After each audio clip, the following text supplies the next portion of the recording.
So I've been told I have about 2 or 3 more minutes. So just finish up your comments in about 2 or 3 minutes, then we'll open up for Q&A. Yep. I think the main thing that I've learned over the past few years is, number one, just because you're a lawyer doesn't mean you know how to run a business. Having a group of other business owners that you can sit down and talk to issues about, having that relief valve, realizing that you're not the only one who's just scared shitless sometimes when it comes to making payroll, when it comes to why aren't clients paying on time. It happens with a number of businesses. Well, I was meeting with someone this morning who told me 100% of every penny he brings in is prepaid revenue. He's a consulting business. Everything is retainer based, does not bill any client retroactively. And wow. I was in awe. I pre-bill now. Yeah. I take credit cards up front. I'm not going to wait to get paid. You got to pay me first. Yeah, he was saying that he sends out bills this week, has to be paid by June 1st. If it's not paid by June 1st, they're not doing any work in June. I don't know if lawyers can necessarily do that, but I'd love to get to that point. Call that escrow. Yeah, well, we have an escrow, but even then, if it gets done, right? Or if there's preliminary discovery work that you need to get billed before you do it. We used our trust accounts, but comes a point where a client sometimes will even get offended if you're asking them for money up front. Hey, you've been doing work for us for 2 years. We always pay our bills on time. We're not going to, you don't need us to get money up front. The other thing that I've learned and I'm still really struggling with is, how to be a business owner, how to be strategic and think about how you place loyalty to the organization compared to loyalty to your employees, how they go hand in hand. And struggle with making difficult decisions sometimes. When do you let people go when you have a small business and you're all friends? We had a softball team. We were the punitive damagers. We went out as a group and every Friday night hung out and drank and played softball. And how do you let those people go sometimes? Again, do you think bringing up the subject ahead of time might be a viable, choice to make? Just bring up the subject. Yeah. It is, and I think we did to a certain extent. Yeah. But Still then what I struggled with was how do you keep up morale? Yeah. And give everyone an accurate picture. Yeah. And go from there. I guess honesty's the best policy, though. Again. Or does the Roman decimation model work better in that option? Whereas you take one person out who is the least good performer, pardon my English, and you use essentially the GD model. You lower that 10%.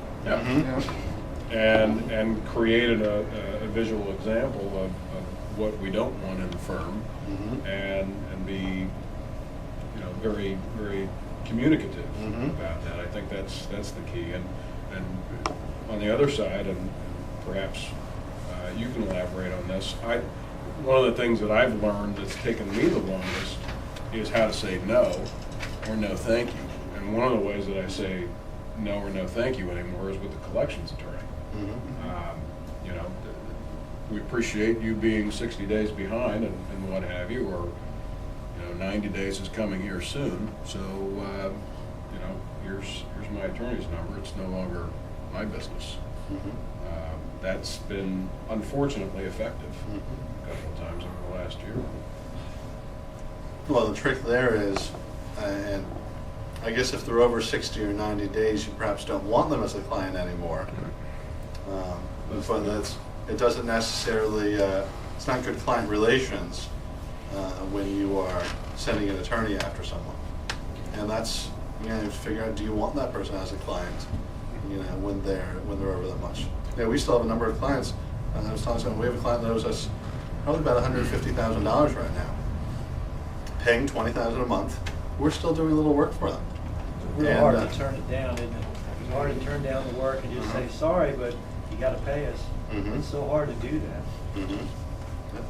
But, we would survive if, they said, hey, sorry, I'm never gonna pay you.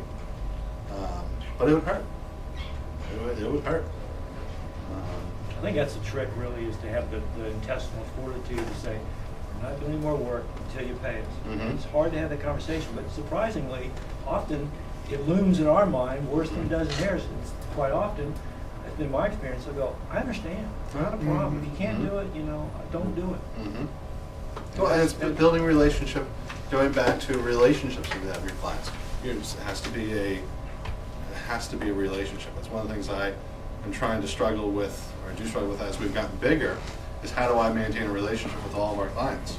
Or then, I have our different practice heads building on those relationships.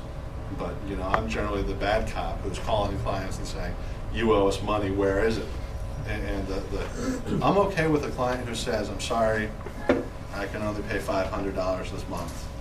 Things are a little tight. What infuriates me more than anything, if you all are ever, vendors or you have clients yourselves, it's when they don't call back, when they don't reply. And that's when you start losing respect for that client. That's when you decide to stop working for them. Just keep the Q&A going, because I was going to come up and say let's start the Q&A, but let's go ahead and do Why'd you that. make the shift from, I guess, the legal into the accounting? I mean, what kind of motivated you to? That was just an opportunity I saw. I've always enjoyed, business. When I was a kid, I lived in Georgetown, and I would just, I made tons of money every snowstorm, just shoveling snow for sidewalks and, selling raffle tickets and doing everything that I could. I saw an opportunity there. I saw what I had going on with my law firm and the accounting that we did. Business under $100,000 a year. Normally the business owner does the bookkeeping themselves, or the wife does, from $100,000 to about $5 million a year. It's normally done by the office manager or the business owner themselves. And so there's a huge void in the marketplace. So when I was introduced to the business owner and asked him what he was thinking of doing with the business, I was instantly thinking of the opportunities that were there. I actually met my wife through Paychecks, so I had a lot of exposure to the small business community. A lot of our clients were small businesses, and I knew that a lot of the bookkeeping services were provided by small, mom and pop bookkeepers. It's one of the few, I think, industries within the United States that is still very segmented and very, very much serviced by mom and pop organizations.